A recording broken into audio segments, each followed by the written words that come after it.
अस्सलाम वालेकुम dear student, how are you? कैसे हैं आप? उम्मीद है कि बहुत अच्छे से होंगे। आज का हमारा लेक्चर क्या है, हम लोगों ने हरूफ तहजी में हरूफ मीम लिखना है, ठीक है।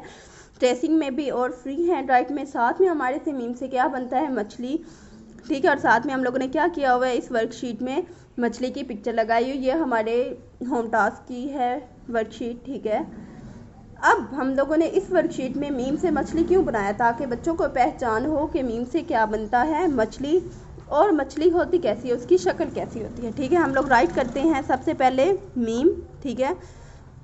ये हमारे पास ट्रेसिंग में है। ट्रेसिंग में तो बच्चे बहुत इजीली लिख लेते हैं। हम लोग सबसे पहले आपको बताएंगे फ्री हैंड राइट में। क्या आप लोगों ने बच्चे को फ्री हैंड राइट में मीम कैसे सिखाना है।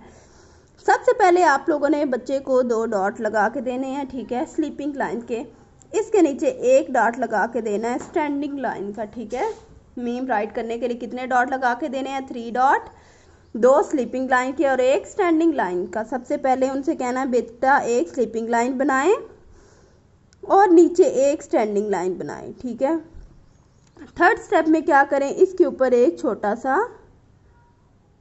कर्व बना दें, ठीक है। क्या करें, एक छोटा सा कर्व बना दें, ठीक है। क्या करना है, 2 डॉट लगा के देने हैं स्लीपिंग लाइन के और 1 डॉट स्टैंडिंग लाइन का, ठीक है। सबसे पहले उन्हें बताना है 1 स्लीपिंग लाइन, ठीक है, 1 स्टैंडिंग लाइन और इसके ऊपर क्या करना है, एक कर्व बना देना। ये हमारा ड्रा हो गया मीम। जब यहाँ तक बच्चों को लिखना आ जाए तो फिर उन्हें कहें कि बेटा डॉट के बगैर उन्हें बताएं, एक छोटी सी स्लीपिंग लाइन, 1 स्टैंडिंग लाइन और ऊपर एक कर्व, ठीक है। जब यहाँ तक भी बच्चों को आ जाए तो फिर उन्हें प्रॉपर लिखना सिखाएं। क्या करें बेटा, आप लोग एक कर्व बनाएं, स्लीपिंग लाइन और साथ में 1 स्टैंडिंग लाइन। ये मीम है हमारा, ठीक है। क्या करें, एक कर्व, स्लीपिंग लाइन और 1 स्टैंडिंग लाइन। आप फर्स्ट स्टेप में बच्चों को कहें कि बेटा आप लोग मीम को राइट करें, ठीक है। क्या करें, एक कर्व, स्लीपिंग लाइन और स्टैंडिंग लाइन बच्चे किसी सूरत भी नहीं लिख सकते, ठीक है। आप लोगों ने उन्हें बताना है कि बेटा पहले 1 स्लीपिंग लाइन, फिर साथ में 1 स्टैंडिंग लाइन और 1 कर्व। यहाँ तक जब बच्चे को अच्छे से आ जाए तो फिर उसके बाद उसे कहें कि बेटा प्रॉपर मीम बनाएं, ठीक है। हम लोग ट्रेसिंग मीम की करती हैं। ट्रेसिंग बच्चों को सबसे पहले इसलिए सिखाई जाती है कि उनकी ग्रिपिंग अच्छी हो जाए, उन्हें वर्ड्स की पहचान हो जाए और उन्हें पता चल जाए कि थोड़ा बहुत कहाँ से स्टार्ट करते हैं। अब ये एरो शुरू हुआ है, हमारे पास नज़र आ रहा है आपको एरो। यहाँ डॉट भी हमने लगाया हुआ है, एक नीचे भी। यहाँ डॉट से आप लोगों ने बच्चों से स्टार्ट करवाना है। कर्व बनाएं, स्लीपिंग लाइन और स्टैंडिंग लाइन, ठीक है। एक बात आपने याद रखनी है कि आपने बच्चों को कहना है कि वो यहाँ से स्टार्ट करें, यहाँ नीचे से स्टार्ट नहीं करें, ठीक है। उन्हें बताएं कि यहाँ डॉट लगा हुआ है, यहाँ से कर्व बनाएं, नीचे लेके आए, स्लीपिंग लाइन तिरछा करें थोड़ा सा और स्टैंडिंग लाइन, ठीक है। क्या करना है, कर्व बनाना है, स्लीपिंग लाइन तिरछा करके स्टैंडिंग लाइन। और फ्री हैंड राइट में क्या करना है, बच्चों को 3 डॉट लगा के देने, 1 स्लीपिंग लाइन, 1 स्टैंडिंग लाइन और साथ में कर्व। जब यहाँ तक उन्हें आ जाए तो उन्हें कहें कर्व, स्लीपिंग लाइन और स्टैंडिंग लाइन, ठीक है। आप लोगों ने ये फुल पेज राइट करना है। उसके बाद हमारे पास क्या है, मीम से मछली। मछली को इंग्लिश में क्या कहते हैं, फिश कहते हैं। नाउ हम इसमें कलर करते हैं। फिश के फेस के लिए सबसे पहले हम लोग लेते हैं पीच कलर। आप लोगों ने क्या करना है बेटा, सबसे पहले फेस की बाउंड्री बनानी है, ठीक है। हम इसको शार्प कर लेते हैं।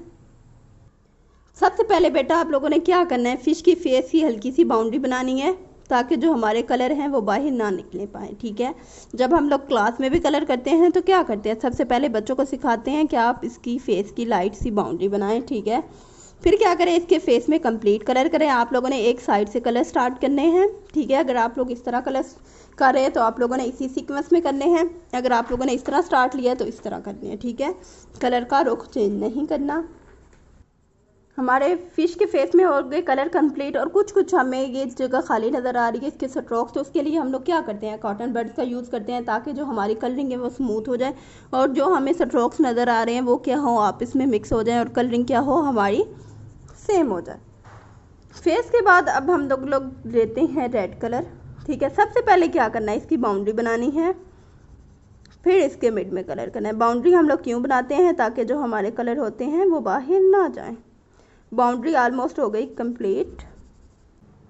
हमारा रेड कलर हो गया कंप्लीट। इसको स्मूथ करने के लिए और इसके स्ट्रोक्स ख़त्म करने के लिए हम लोग कॉटन बड्स का यूज़ करते हैं ताकि क्या हो, हमारे स्ट्रोक्स ख़त्म हो जाएं और हमारी कलरिंग स्मूथ हो जाए। इसके बाद हम लोग लेते हैं स्काई ब्लू कलर। सबसे पहले इसकी हल्की हल्की बाउंड्री बनाते हैं, फिर मिड में करेंगे। हमारा स्काई ब्लू हो गया कलर कंप्लीट। हम लोगों ने आज क्या किया, हरूफ तहजीब में सबसे पहले मीम को राइट किया, ट्रेसिंग में फ्री हैंड राइट में, और साथ में हम लोगों ने क्या किया, फिश में कलर किए। मीम से क्या बनता है, मछली, और हम लोगों ने क्या किया, मछली में कलर किए। उम्मीद है कि बहुत अच्छे से समझ आया होगा। अल्लाह हाफिज़।